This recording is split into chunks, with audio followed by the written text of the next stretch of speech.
miracles in your life. Magingay! Today, Jesus is working miracles sa buhay ninyo. I may not know the miracles you've been praying for. Hindi ko alam. Paggaling, pagbangon sa utang. I may not know your miracles na pinagdadasal. But here's what I know that you need to know. Jesus is working miracles right now in your life. And I want you to declare that the God we worship is the same God na naglahad sa tubig. I want you to imagine that. The God that we worship is the same God na nag-multiply ng tinapay at ng isda. Our God that we worship is the same God na bumuhay ng patay at nabuhay muli. Anything is possible sa Kanya. He is a miracle worker. That's why, pakinggan niyong mabuti ito. Whatever miracles you've been praying for at this moment, claim it. Declare it in Jesus' name. And I want you to go around and remind as many people as you can. Sabihin mo, Jesus is a miracle worker. Kung kapamilya mo yan, yakapin mo. Kapag hindi naman kayo ganun ka-close, first time mo makilala, fist bump o kaya naman, shake hands. Face Dagupan, are you ready? Face Dagupan, unleash the love! Come on! Jesus is your miracle worker. Can we this dream together, Standing strong forever, nothing's gonna stop us now. And if this world runs out of lovers, we'll still have each other. Nothing's gonna stop us. nothing's gonna stop together. Standing strong forever, nothing's gonna stop us now. And if this world runs out of lovers, we'll still have each other. Nothing's gonna stop us. Nothing's gonna stop us. Let's give the Lord a big, big, big, big, big, big, big, big, big, big, big, big shout of praise!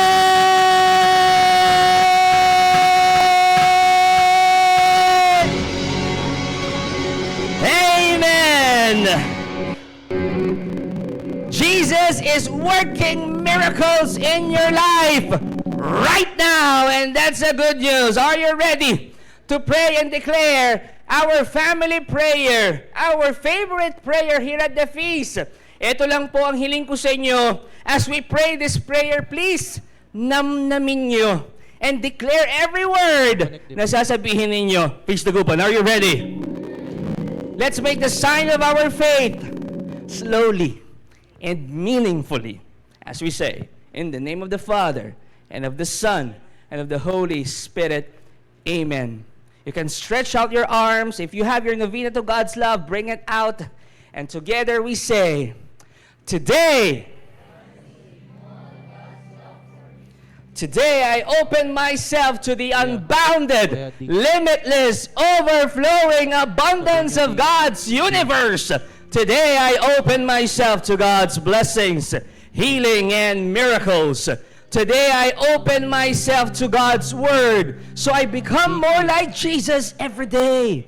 Today I proclaim that I am God's beloved. I am God's servant. Sigaw mo! And because I am blessing the world. In Jesus' name, amen. Friends, this is the word of God that tells you He is a miracle worker. So do not be afraid. Relax ka lang. Sagot ka niya. We honor the word. We sing.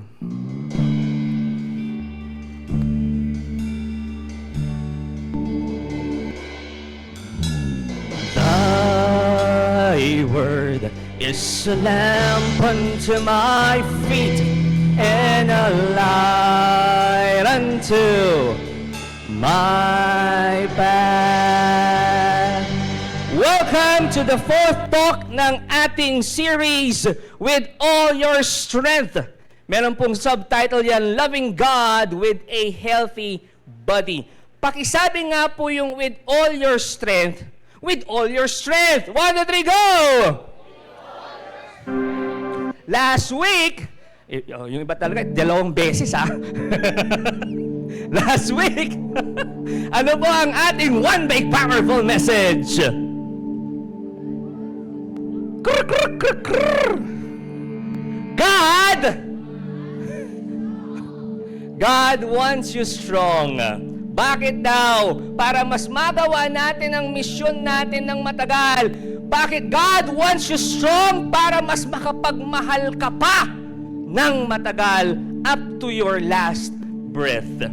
Today, Talk 4 is entitled Food at the Center of Faith. Yan ang title ng talk natin today. Let's read our key passage for today's talk. From Matthew chapter 4 verse 4, sabay-sabay nating basahin. Man shall not live by bread alone, but by every word that comes from the mouth of God. Our one big powerful message is this. Get ready because this is powerful. God is our real food. Makipag-high five ka sa 7 tao, sabihin mo, God is our real food. Wala pa din. God is our real food. Let's pray. Put your right hand over your left chest. Jesus, today we are here, encountering you, listening to your word. We open our hearts to your message. Speak to us, Lord, because we are listening. Reveal more of your heart so that we can know how to live and love. This we ask. In Jesus' name we pray. Amen.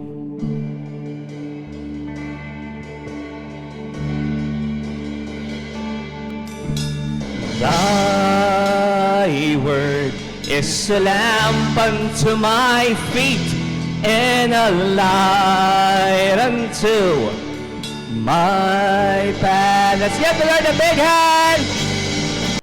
Again, I would like to welcome those who are joining us online, YouTube, Facebook. Maraming salamat. And I hope and pray one day makasama namin kayong sumasayaw din dito sa Robinsons Pangasinan Cinema 3. Kasi ibang-iba ang saya dito. Please join us one of these Sundays. Pero if ever talagang malayo kayo dito, do not worry, na-appreciate po namin ang inyong pagdalo online. Maraming pong salamat. Also, maraming salamat din po for giving your love offerings online. Because of your love offerings, isa po kayo sa mga rason kung bakit namin na ipagpapatuloy yung ginagawa namin to spread God's love and message sa maraming tao. I would like to welcome those who are joining us for the first time. First-timers, taas ng kamay. Huwag po kayong mahiya. Come on! Taas lang mo ng kamay. Welcome po! Welcome! Welcome po. Maraming salamat po. This is now your family, whether you like it or... Warm welcome po sa Feast Dagupan. Dito po, pwede po kayong umiyak, pwede po kayong maging vulnerable, no judgment. Ang trabaho lang namin, ang gusto lang namin gawin, mahalin namin kayo. After the feast po, punta po tayo dito. Meron po kaming regalo sa inyo, dadalhin po nila kayo sa discipleship table, meron po kaming regalo sa inyo, at pagdadasal namin kayo after the feast. Again, welcome to Feast Dagupan. Balikan natin yung mga nakaraan na talks natin in this series, okay? Talk number 1, we talk about our body. Naalala nyo?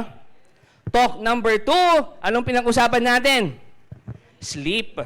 Talk 3, movements. And today, talk 4, ang pag-uusapan natin, food. Pagkain, the favorite of Brother Joel. Actually, that's the most favorite topic ng karamihan sa atin. Anong prutas ang tama. Tanong nyo ko ano? Chico. Chico. Chico. Meron pa, may lumaban. Sabi niya, ito daw ang mas tama. Tatanungin ko kayo ulit, anong prutas daw ang tama? Ito, pakita natin. Tomato. Hindi siya nagkakamali. Laging tomato. Hindi gumagana. Yan. Ewan ko kung mag-agree kayo sa akin, pero alam nyo, pagdating sa pagkain, makikipag-away talaga ang mga tao. Hindi lang dahil mauubusan sila, no? Dahil din, ang bawat isa sa atin may option or may opinion tungkol sa kung ano ang bawal na kainin at ano ang tamang kainin. Di ba iba-iba tayo? Yung iba, sabi nila, dapat itong kainin mo, bawal yan. Eh sa kabila naman, yung bawal, yun yung tamang kainin. Di ba? Nagkakaroon ng diskusyonan kung ano ang bawal, kung ano ang tamang kainin. Nagtatalo tayo. Sabi ng isang health guru, veganism, alam niyo po yung veganism? Tingnan niyo yan. Ano ang veganism? Hindi yun Ang veganism ay, ang kinakain lang niya, the only way to eat, ay yung mga plant-based, mga halaman lang. Pero kung hindi mo naman kaya yon, pwede kang maging vegetarian. Yan. Brother Bars, anong pagkakaiba ng veganism at vegetarianism? Hindi ba pareho lang yon? Yung vegetarian, they eat vegetable. They eat vegetables. Vegetables, itlog at dairy. Vegetarian yon. Pag vegan naman, pure halaman ang kinakain. May kakilala ba kayong vegan o vegetarian? Diba? Pansinin nyo sila. Ako po, meron din akong kakilala na fruitarian. Alam nyo kung ano yung fruitarian? Prutas lang ang kinakain. Kung ang inaakala ninyo, kaya fruitarian ang tawag, kasi prutas ang kinakain, nagkakamali po kayo. Kaya fruitarian ang tawag sa kanila kasi fruit sila ng fruit. Fruit dito, fruit doon. Kasi nga, puro prutas ang kinakain, lalo papaya, di ba? So, meron din mga meron din mga pescatarians. Ano yung pescatarians? They eat vegetables, fruits, and fish. Anong isda ang kawawa? Tanong nyo kung ano? Ito, homeless bangus. Kawawang isda yan. Ang pescatarians, they eat vegetables, fruits, fish, pero walang karne. Yung founder po natin, pescatarian, si Brother Bo. Pescatarian siya. Meron ding mga tinatawag na carnivores. May mga carnivores ba dito? Ito naman yung mga puro karne ang kinakain. Sangyup dito, sangyup doon. Steak dito, steak doon. Favorite. Walang gulay at prutas sa kanila. Ito ang claim ng mga carnivores, sa diet na ganun daw, yung pagiging carnivore, maraming sakit daw ang gumagaling. Pag puro karne lang. Walang ibang pagkain, karne. Kiniklaim nila yan. At nagiging trending yan na puro karne lang ang kainin mo. Tapos maraming sakit daw ang gumagaling. Marami naman sa atin, ang diet nila, seafood diet. Baka dito pasok kayo. Ano ang seafood diet? Whenever you see food, tingnan nyo yan, kita nyo yan, di ba? Sabi ko na nga ba, parte kayo ng seafood diet Whenever you see food, you eat. Seafood diet. Bagay ito sa buffet. Yan yung diet nila sa buffet Seafood diet. Pag nakita kang pagkain, kakain ka. So ang dami, di ba? Parang nakakalito. Alin bang mas maganda? Alin bang mas healthy na diet? Vegan? Vegetarian? Pescatarian? Meron pang ang isa tanong nyo kung ano? Sharonian. Anong klaseng diet yon? Yung nakikain ka na nga, nagbaon ka pa. Sharonian diet. Again, nakakalito. Kasi ang daming klaseng diet, parang ito, nakakalito. Sabi niya, akala ko paksiw, ibibigay pag umorder ng paksilog. Yan ang binigay. Pakwan, itlog, sinangag. Paksilog. Grabe, pak na pak. Sabi ng iba, mas okay yung gulay lang. Nakarinig na kayo lang kaya, mas okay yung gulay lang, walang karne. Yung iba naman, ang sabi, okay yung gulay, tapos may itlog at isda. Yung iba naman, karne lang dapat. Huwag mo nang haluan para mas healthy. So, litong-lito na tayo. Huwag na lang kaya tayong kumain. No? Litong-lito na tayo eh. So, ano ba talaga sa Bible, ano kaya ang sinasabi nito tungkol sa pagkain? Ano kaya ang sinasabi ng Biblia tungkol sa pagkain? Gusto niyong malaman? Kung gusto niyong malaman, please give a warm Feast the Gupan clap and welcome to my co-preacher for today, Brother Lawrence Bandong.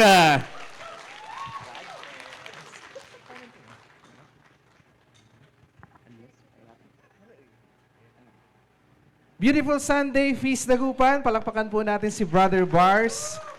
And today really is a special talk na sasabi ni Brother Bars dito pa sa akin na tapat ito. In all honesty, I really feel that I wanted to be more on an audience today than a preacher because of this topic. But today, I just want to do my best to share to you God's POV on food. Let me begin by showing you a picture. Ayan. Ayan. Hindi ko po kayo ginugutom, ano? Hindi ko po kayo ginugutom. And, ayan. But behind the process of this, yung delicious meal na yan, behind the process of this is this picture. Okay? So, there's a marination. We marinate it and kaya siya nagiging delicious. My dear brothers and sisters, every single Sunday, that's also what's happening to us. We marinate ourselves to God's Word and to God's wisdom so that we get to understand the mind and heart of God and get influenced by it. Amen? So, pakisabi sa katabi mo, bumabad tayo kay Lord. Okay. Now, let me share this to you from Dr. Romy Paredes in his book that there are two root causes of disease. How many? Two. Tingnan po natin ha. We have toxicity and deficiency. Simple lang yung pagka-define po niya, no? Toxicity means something is in your body that is not supposed to be there. Okay? Deficiency means something that is supposed to be in your body, but it is not there. Disclaimer lang po ako dito, I'm not a doctor or a nutritionist. I know there are people in this room who is more in authority to speak about this, but let me just share to you what does God say about our eating. Okay? First truth, God gave us the wonderful gift of food. Ayan, nakakasaya, no? God gave us the wonderful gift of food. In Genesis 1, verse 29, read with me, please. Then God said, I give you every seed-bearing plant on the face of the whole earth, and every tree that has fruit with seed in it, they will be yours for food. In the beginning, it is like a vegan diet. But at the later chapters, it says there that everything after the great flood, everything that lives and moves about will be food for you. Just as I gave you the green plants, I now give you everything. Dito na po na-introduce ang pagkain po ng animals. Okay? My dear friends, God's love made edible. Pakisabi nga sa katabi, God's love made edible. Ang pagmamahal ng Diyos ay naihain sa hapagkainan. However, here's the second truth. Man distorts food through gluttony. Through gluttony. We are no longer in control of the food, but it controls us. Okay? And sometimes we tend to justify. Tingnan po natin tong picture na to. Yan. Lord, uubusin ko lang po yung mga tirang handa, tapos promise, diet na po ako. Yung lagi tayong sumusubok ng different na diets. Okay? Now, gluttony is the template of human rebellion. Akala po natin na ang gluttony is just eating more. It's eating more food. But there's a deeper than that, no? Gluttony is one of the 7 capital sins, ano? But ang tanong ko po, sino po sa atin dito ang nasubukan ng magkumpisal na ang sinabi niya ay gluttony? Halos wala po, ano? Ayan, thank you po for your honesty. Kaya kasi ang akala po natin, ang gluttony ay yung pagkain lang ng marami. Kasi kung ganun po yun, even the priests and the preachers will no longer preach this. Kasi aaminin po natin na sumasablay din po talaga tayo minsan. Gluttony is the template of human rebellion. Kasi ang unang material of the first sin is gluttony. Gluttony. When Adam and Eve fall, it is through food. Okay? Gluttony is a distorted nipesh. Pakisabi nga po, nipesh. Nipesh. Nipesh is a Hebrew word which means the throat is like a soul. Okay? Gluttony is consuming creation to fill a void that only the Creator can fill. Through gluttony, we make food our God. Okay? No wonder in Philippians 3 verse 19 says there, their destiny is destruction. Their God is their stomach. I don't know about you, pero sana hindi po kayo malungkot after this talk, ano? But my prayer is this, after we go through this series, sana we are better than before. Aminin po natin that tayo mga Pilipino, we use food as the antidote to every problem. Kapag tayo ay stress, kumakain po tayo at mahilig po tayo sa sweets. Hindi naman po siguro aksidente na pag binaliktad mo yung word na stress ay desserts ang lalabas. Or if we are anxious, we eat. If we are bored, we eat. Kapag naka-experience po tayo ng breakup, we drink. Kapag tayo napagalitan ng ating boss, we drink. Or sa panahon ng baha, anong ginagawa po ng marami po sa atin? Tingnan po natin sa picture. Yon, sa panahon ng baha. Andun pa rin natin yung... Now, dear brothers and sisters, gluttony will destroy your soul. No wonder Proverbs seems so violent when it says,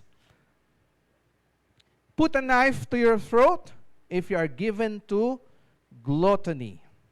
If you cannot control your throat, you destroy your body. Gluttony is one of the top causes of sickness. Now, biologically, let me just subukan ko pong explain how gluttony works. When we eat high-sugar foods in big amounts, it triggers a massive dopamine releases in the brain, and this is very similar to drugs. Over time, our brain receptors become numb. Okay? Dahil doon, we need more food to feel the same level of satisfaction. Chronic overconsumption or talamak na kain breaks this signaling system. And even if you have a lot of stored energy, your body screams, I'm still starving. Gutom pa rin ako.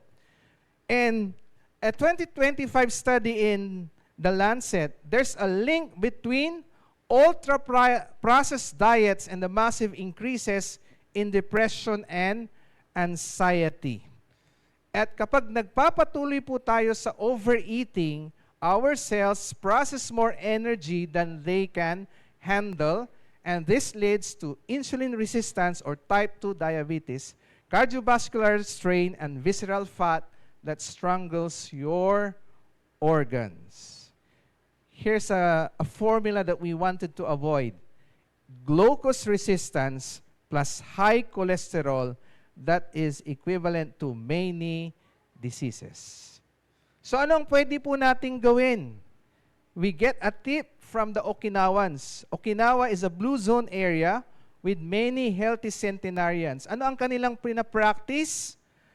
Hara Hachibu. Pakisabi nga po, Hara Hachibu. They stop eating when 80% full already. So meron po silang 20% na allowance. Pero tayo, hindi lang 100%. Minsan, sobra pa ng 150%. You put your right hand over your chest. Let's recite this. I eat to live. I do not live to eat. Kumakain tayo para mabuhay. Hindi tayo nabubuhay para lang kumain. I would like to end with this, and I'd like to share to you. Sino po dito ang mga parents? Meron po akong tanong sa inyo. Are you willing to die for your children? It sounds morbid. Pero alam niyo po, ako bilang magulang, ang pinakamagandang mangyayari po sa atin is when the opportunity comes that our children will realize that we love them very much. Kahit anong gawin mo para sa mga anak mo, kung hindi nila nare-realize na mahal mo sila, parang kulang pa rin yun. Kaya nga, ako, morbid as it sounds, ang gusto ko sana, I'll be given the opportunity, if it's my time, sana it happens that I did die for my children. But, recently, I received a different call that if you are willing to die for your children, the bigger question now is, are you willing to live for your children? And I think that's enough motivation to improve our eating habit. With that, tawagin po natin muli si Brother Bars. Thank you very much. Let's give a big hand to Brother Lawrence. Again, palapakan ulit natin, Brother Lawrence Bandong.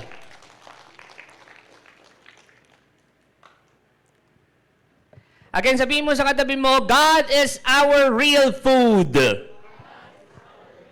Yan din po ang ating one big powerful message for today. Allow me to share with you 5 suggestions on how to eat better. Ilan ulit? 5 suggestions on how to eat better. Tulad po ng nasabi ko nung nakaraan, I am also preaching to myself. So sabay-sabay po tayong matuto. Pakisabi sa katabi mo, sabay tayo ha. Yan. Huwag na kayong manta. Alam niyo po, ewan ko, recently, ewan ko ganito rin kayo, recently, sa Facebook feed ko, may mga umaapir na ganito, yung mga nagsasalitang mga laman loob, mga nagsasalitang mga katawan. O si Bangus. O, teka lang, Bangus. Kasi nag-i-intro pa lang ako eh. Excited si Bangus eh.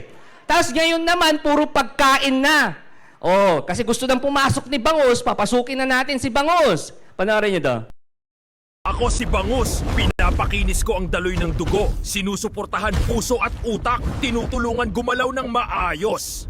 Ako si Kalabasa, pinapalakas ko ang resistensya ng katawan, humaharang sa sakit, pinoprotektahan ka laban sa impeksyon. Ako si Papaya, pinapabilis ko ang digestion mo, inaayos ang loob ng tiyan, tinutulungan ng katawan sumipsip ng sustansya. Oo, sustansya. Imagine yun, magsalita yung mga pagkain nyo. Hindi yung nakakainin, di ba? Ako si Bangus. Galit na galit pa yung itsura niya. First suggestion, eat real food. Pakisabi nga ulit yan, pakiulit. Ha? Anong sabi mo, Brother Bars? So yung kinakain ko, hindi yan real food? Pakinggan niyo po ito, ha.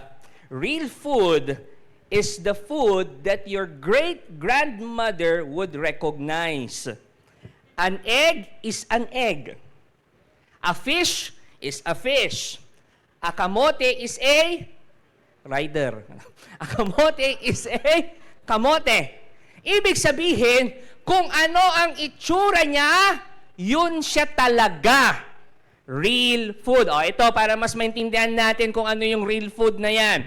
Kapag yung kakainin ninyo nasa package na may label na nakalagay na merong 47 ingredients, tapos aminin mo, hindi mo pa alam i-pronounce yung mga ibang ingredients, di ba? Kapag yung kakainin mo nasa package, tapos nakalabel 47 ingredients, so ang dami-daming ingredients, pag gano'n ang pagkain mo, magdalawang isip ka na kung real food yun. Ang tawag doon, ultra-processed food. So, nakikita nyo na kung ano yung real food. Now, ano to? Pakita natin. Ano yan? Lemon. Ito. Lemon ng lemon. Oh, ito. Para... Be honest, be honest. Sino sa inyo ang nakakain na ng snacks na hindi nyo mapigilan? Yung lamon kayo ng lamon. Yung mapapalamon ka talaga ng lamon. Taas ang kamay. Yan. Thank you very much for your honesty. Anong pagkain yan? Usually chips. V-cut. O chichirya. Diba? Totoo. Lamon ka ng lamon. Talagang tuloy-tuloy ang paglamon mo, diba? Now, next question. Meron bang kumain sa inyo ng real food? Yung tinutukoy natin na real food, ha? Meron bang kumain sa inyo ng real food na hindi nyo matigilan? Yung tipong, ang sarap nitong saging, ha? Saging ulit. Nakalima na ako, saging pa more. Yung real food, ha? Di ba wala? Yung tipong, ilang beses mong papapakin yung saging, yung papaya. Wala, di ba? Makaisa, dalawa ka. Okay ka na. Bakit? Kasi nandoon yung satisfaction. Ultra-processed food is engineered in laboratories to make you crave more. Yung mga chichirya, meron talaga silang ginagawa dyan para mag-crave ka pa, para papak ka ng papak, lamon ka ng lamon. Hindi mo siya tigilan. Pero tingnan nyo kapag real food, saging, yung gulay, makailan ka, okay ka na. Hindi mo talaga papapakin. My sisters and brothers, if your body is God's temple, and it is talaga, yun naman talaga, our body is God's temple, your body doesn't deserve garbage also. You deserve better. So eat real food. Sikuhin ang katabi. Sabihin mo, eat real food. Eat real food. Kumain tayo ng totoong pagkain. And alam nyo na kung anong ibig kong sabihin. Pakita natin to. Kapag in-English mo ang sabaw at kanin, magugulat ka.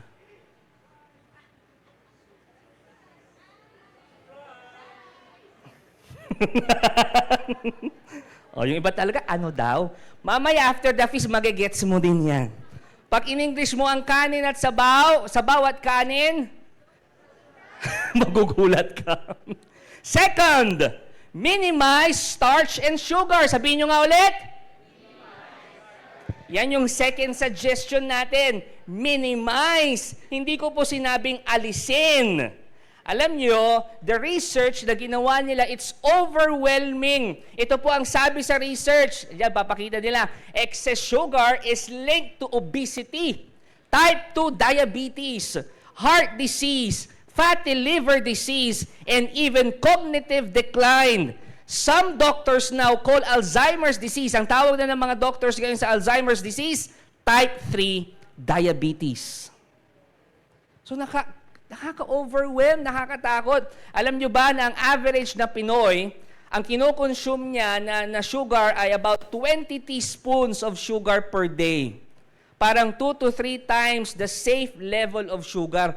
Mga Pinoy yan. At saan nanggagaling yung mga sugar natin? Tanong nyo ako, saan? Dito. Charan! Lamon pa more. Guilty rin ako dyan eh. Diyan nanggagaling ang sugar. Alam na natin ha. Sige, iwasan na. Again, minimize. Sabihin nyo nga, minimize. Tanong, ano ang tawag sa malaking itlog? Tanong nyo kung ano? Eto. Di igante. Tanong ulit. Saan mabibili ang egante? Tanong niyo ako, saan? Dito, kay Egg Sheeran Store. Third suggestion na sasabihin ko sa inyo, prioritize protein. Sabihin mo nga, prioritize protein. Tingnan niyo po ito. Pakita natin yung picture. Naalala niyo po yan? Anong tawag dyan? Food pyramid. Noong 1992 po, nirekomenda ng USDA na 6 to 11 servings ng grains at the base. Yun ang nirekomenda nila. Finally, the USDA food pyramid, shinif nila. Noong 1992, okay, yung food pyramid, ganyan. I grew up noong 1992 na ang food pyramid ganyan, recommending 6 to 11 servings of grains at the base. Yung fats and sweets at the tip should be used sparingly. Pero, sabihin nyo, baliktad na po siya ngayon. Binaliktad na. Tingnan mo yung katabi mo kung baliktad na. Ito na po ang bagong USDA food pyramid.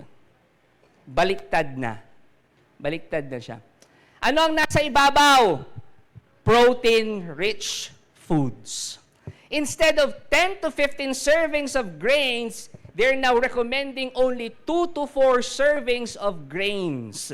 It's asking us to avoid refined carbohydrates and prioritizing proteins, red meat, isda, itlog, dairy, and healthy fats tulad ng butter, and whole foods with a strong emphasis on avoiding, pag-iwas, highly processed foods and added sugars. Bakit importante ang protina? Tanong niyo ako, bakit? Kasi po, as we age, we lose muscle mass. Especially if we do not eat enough protein and don't exercise. And without muscle, you lose your metabolic engine. Literally, wala ka na talagang lakas pag ganun. So, importante ang protein. Protein stabilizes blood sugar. Protein is essential for energy and appetite control. Without enough protein, your body cannot heal. Protein supports hormones and brain chemicals. Protein na po yun.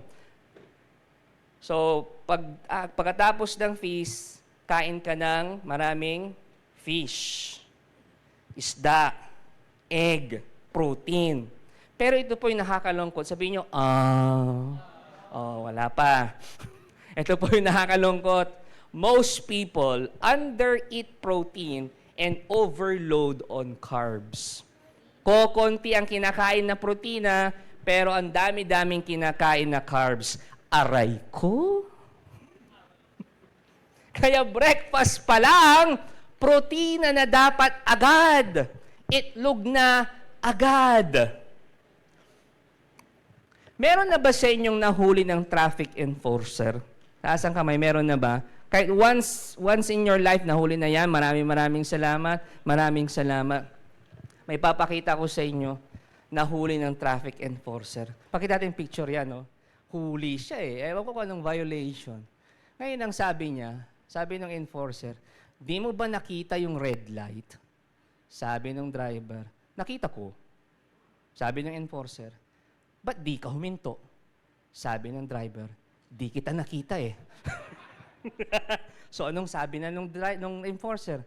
Nag-prescribe ng vitamin A supplement and foods rich in vitamin A for good eyesight. Fourth suggestion na ito, take supplements to fill the gaps. Pakiulit nga. Alam niyo po, as we age, our bodies don't absorb nutrients efficiently. Ayaw kong sabing tumatanda, pag nadadagdagan ng edad, yan. Pag nadadagdagan ng edad, hindi na ganun ma-absorb ng body natin yung mga nutrients. Kaya may kakilala kayo na isang banig talaga yung vitamins niya. Ang daming iniinom, di ba? Bakit? Hindi kaya ng katawan.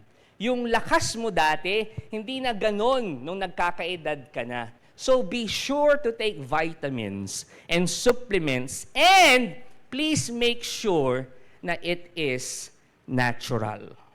Yung mga supplements na iniinom natin.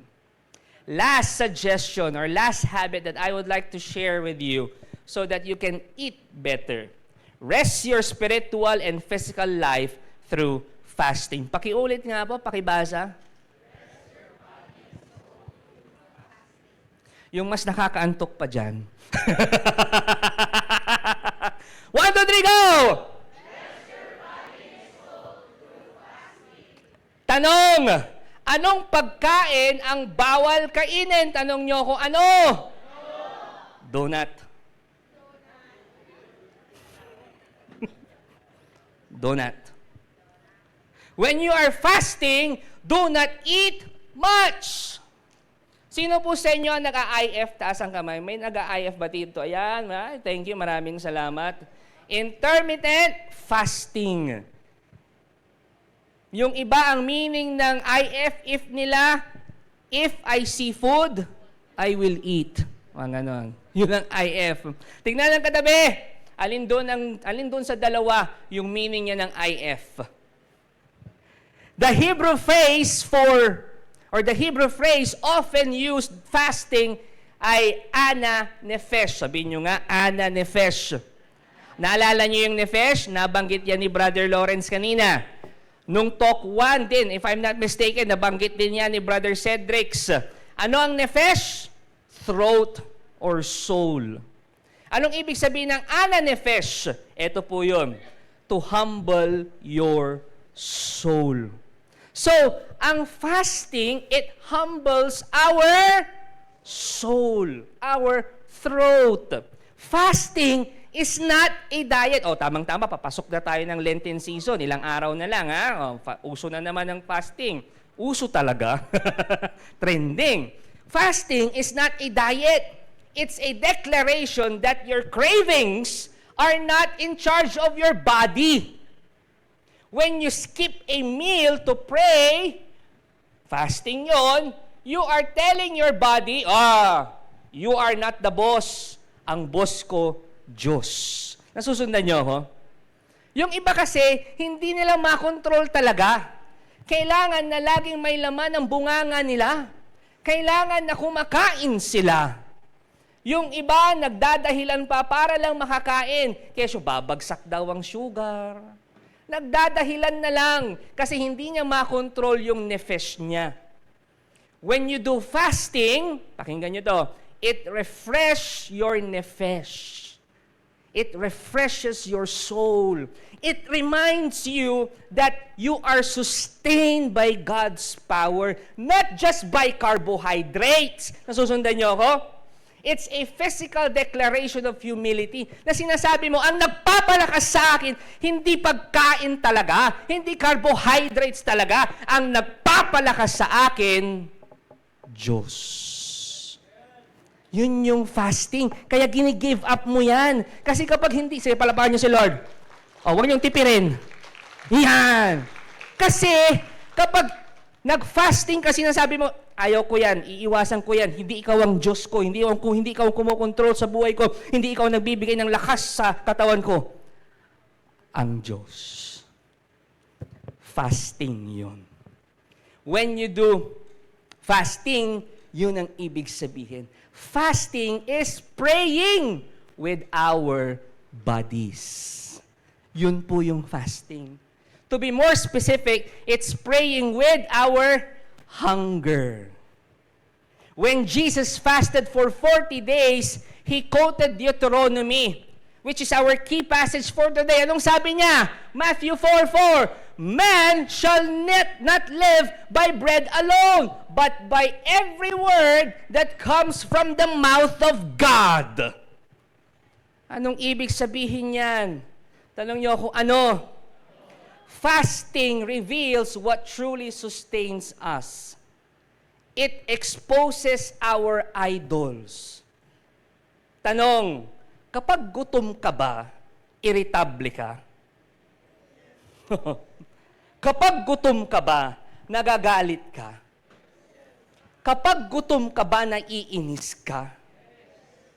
Kapag gutom ka ba, nawawala ba ang kapayapaan sa puso at isipan mo? Kapag ganun ka, baka nakukuha mo ang kapayapaan mo sa pagkain, hindi sa Diyos. Am I making sense? Think about it. Kaya kapag nag-fasting ka, ang sinasabi mo, hindi ikaw na pagkain ang pinakamahalaga sa akin. Hindi ikaw na pagkain ang pinakamahalaga sa buhay ko. Ang Diyos. And alam niyo po ba that what is good for the spirit is also healing for the body? Yung fasting na okay sa soul natin, sa kaluluwa natin, it is good also for our body. Because fasting heals your body. Ang tawag po dyan, self-eating. Kapag hindi na po makakain ang katawan mo, ang kinakain po niyan ay yung mga excess sa iyong katawan. Kaya ang suggestion sa fasting ay 16 plus hours. Ako po ngayon naka 16 plus hours fasting po ako. Kasi when you fast, your cells start recycling all damaged junk components. Your body literally sweeps out the trash that leads to aging and disease. Pag nagfa-fasting ka, nililinis niya yung katawan mo, literally inaalis niya yung dumi sa katawan mo. At yun yung dahilan kung bakit hindi ka ganun tumatanda. Kasi naaalis na yung dumi, baby face ka pa rin. O, tingnan nyo yung mga nagfa-fasting. Baby face pa rin. Fasting also restores your insulin sensitivity. Gluttony causes metabolic chaos. Pero fasting, inaayos niya yan. Dahil yung glucose, sinisira niya yung katawan mo, yung fasting, yung pagpa-fast mo, inaayos niya yan. So those are the 5 suggestions on how to eat better. May I invite everyone to please stand. This will blow you away. Again, pakisabi nga sa katabi mo, God is our real food. Etong susunod ko pong mga sasabihin, this will blow you away. Mamamangha ka dito. Alam niyo ba na ang Bible begins with a meal? Sa Genesis, umpisa ng Bible, it begins with a meal. And ang Bible, it ends with a meal. Sa Revelation. In the garden, doon nagsimula yung meal. God provides us food. Sa Revelation, in the last days, nakasulat doon, God is hosting the marriage supper of the Lamb. Kainan ulit. Pagkain ulit. But the Bible doesn't just begin and end with a meal. Hindi lang yon. At the very core, at the very center of our Christian faith is the powerful meal ministry of Jesus. Diba, sa gitna ng Bible, nandoon yung kwento ni Jesus kung saan, nung nandito siya sa mundo, anong ginawa niya? He ate with sinners. He ate with basagoleros, lasinggeros, prostitutes, tax collectors. He ate with sinners. Nasusundan nyo yung dynamics? Nagsimula ang Bible sa Genesis with a meal. Natapos sa Revelation with a meal. But in the center, the core, is yung meal ministry ni Jesus kung saan He ate with sinners. Kumain siya, kasama niya yung mga makasalanan.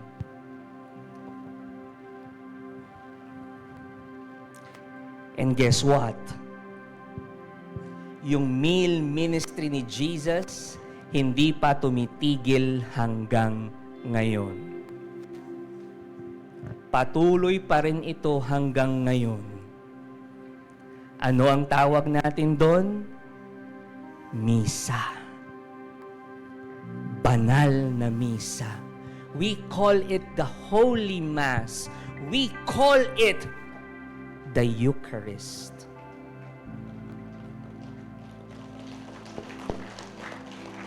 Yung ginawa ni Jesus, na ginather niya yung mga unworthy, yung mga makasalanan, hindi nagtatapos nung wala na siya dito sa mundo.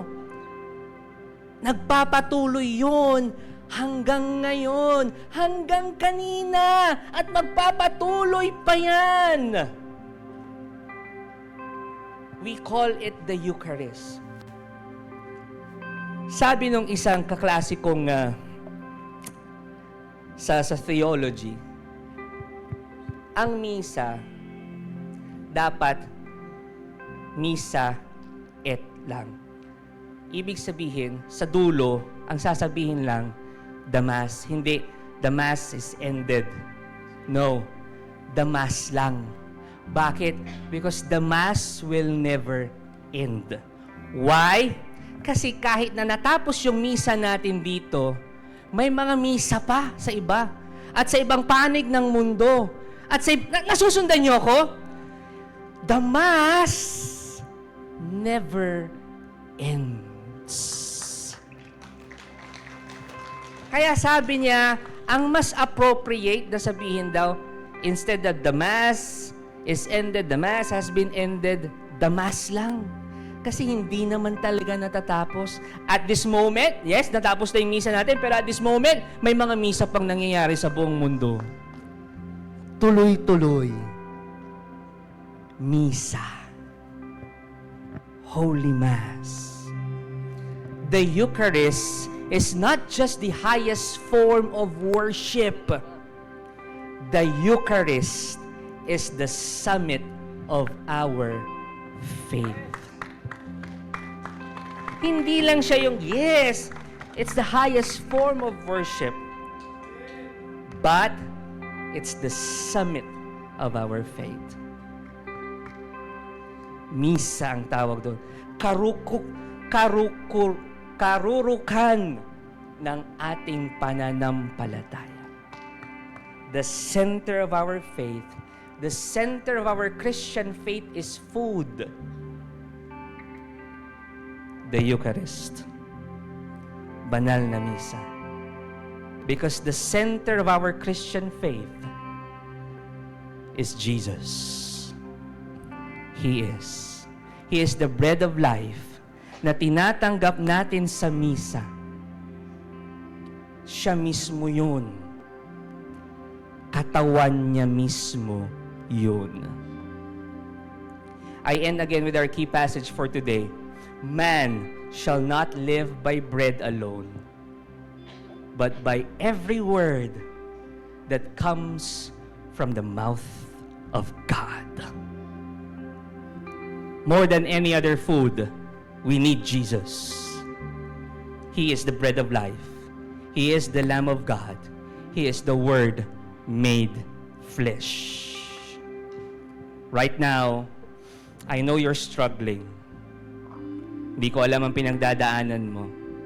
Hindi ko alam ang problema mo. Hindi ko alam kung anong gumugulo sa isip mo. You are hungry with peace. You are hungry with love.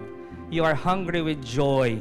Gutom ka sa mga yon, lalo na sa mga nangyayari ngayon sa buhay mo.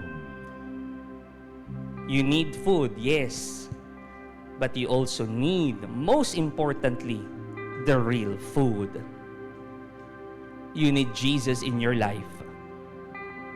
Accept Him in your life. Follow Him. Love Him. May I invite everyone to please close your eyes. Put your right hand over your left chest and just feel God's love and presence. And please say this prayer after me. Kung kaya mong mas malakas, mas malakas. Jesus, you remind me that I do not live on bread alone, but on every word that comes from you. Today I surrender my plans, my fears, and my need for control. Teach me to trust you more each day. Jesus, I choose to follow you. In my thoughts, my actions, and my decisions. As you feed me with your word, as you feed me in the Eucharist, deepen my love for your presence and strengthen me to walk in your ways. I place my life in your hands and follow where you lead. This I ask in your name, Jesus. Amen. Together as one Feast Dagupan family, we worship our real food. We worship Jesus. Thank you for watching. Be sure to subscribe to this YouTube channel para wala kayong ma-miss na video at live stream. Please also share this video to your loved ones, families, and friends. And do not forget that you can join us here live sa Feast Dagupan. God bless you all more. Mama Mary loves you.